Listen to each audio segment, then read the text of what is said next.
Germany की राजनीति में शांति पहल, बिजनेस में हलचल, आतंकी फंडिंग पर सख्ती और भारत जर्मनी रिश्तों में नया मोड़। आज की खबरें सिर्फ सुर्खियां नहीं बल्कि संकेत हैं आने वाले समय के। नमस्कार, मैं राजेश मिश्रा और आप सुन रहे हैं जर्मनी टुडे, जर्मन न्यूज़ इन हिंदी। आज तारीख है 21 जनवरी 2026। जर्मनी में आज राजनीति, अर्थव्यवस्था, सुरक्षा और भारत से जुड़े रिश्तों पर कई अहम घटनाएं सामने आई हैं। चलिए शुरू करते हैं आज की बड़ी खबरों के साथ। अगर आप जर्मनी से जुड़ी खबरें हिंदी में सीधे और भरोसेमंद तरीके से जानना चाहते हैं तो इस पॉडकास्ट को फॉलो करना ना भूलें। News headlines. सबसे पहले राजनीति से जुड़ी खबर। दावोस में चल रहे वर्ल्ड इकोनॉमिक फोरम 2026 के दौरान जर्मन सरकार ने यूक्रेन के लिए नए पीस प्लान पर चर्चा तेज कर दी है।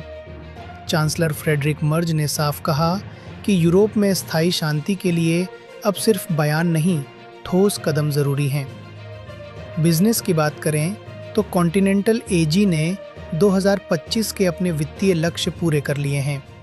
हालांकि कंपनी के टायर डिवीजन के मुनाफे में हल्की गिरावट दर्ज की गई है, जिससे आने वाले महीनों में लागत और रणनीति पर दबाव बढ़ सकता है। यूरोप की सुरक्षा को लेकर बड़ा बयान सामने आया है। नाटो महासचिव ने कहा कि अमेरिका की अनिश्चित नीतियों और ट्रंप की हालिया धमकियों के बावजूद जर्मनी, फिनलैंड और अन्य सहयोगी देश एकजुट हैं और सामूहिक सुरक्षा से पीछे नहीं हटेंगे।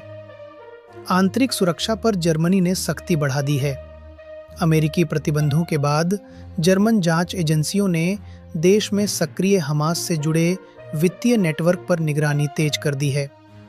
आतंकी फंड जुटाने वाले संगठनों और संदिग्ध चैरिटीज की गहन जांच की जा रही है। ऊर्जा और जलवायु नीति से जुड़ी अहम खबर। जर्मनी और भारत के बीच green and sustainable development partnership का मिड टर्म रिव्यू पूरा हो गया है। अब दोनों देश ग्रीन हाइड्रोजन, क्लीन एनर्जी और इंडस्ट्रियल ट्रांजिशन पर ज़्यादा फोकस करेंगे। अब अपराध से जुड़ी खबर। जर्मन पुलिस और यूरोपोल ने मिलकर अब तक के सबसे बड़े सिंथेटिक ड्रग नेटवर्क का भंडाफोड़ किया है। करीब 1000 टन रसायन, कई गोदाम और दर्जनों संदिग्धों की गिरफ्तारी ने यूरोप के ड्रग माफिया को बड़ा झटका दिया है। एक स्थानीय लेकिन गंभीर मामला ग्यूटरसलो से सामने आया है। एक घरेलू सहायिका पर घर से कीमती जेवर चोरी करने का आरोप लगा है। पुलिस ने लोगों से अपील की है कि घरेलू स्टाफ की नियुक्ति से पहले पृष्ठभूमि जांच को हल्के में ना लें। अब भारत से जुड़ी खबरें। चांसलर फ्रेडरिक मर्ज की हालिया भारत यात्रा के बाद बॉश सहित कई जर्मन टेक्नोलॉजी कंपनियों ने बेंगलुरु और पुणे में अपने निवेश को दुगना करने के संकेत दिए हैं। रक्षा सहयोग में भी नई पहल। भारत और जर्मनी के बीच रक्षा व्यापार को आसान बनाने के लिए एक नया कंसल्टेशन मैकेनिज्म तैयार किया जा रहा है, जिससे साझा उत्पादन और तकनीक हस्तांतरण को गति मिलेगी। और आखिरी खबर, छात्रों के लिए राहत भरी है।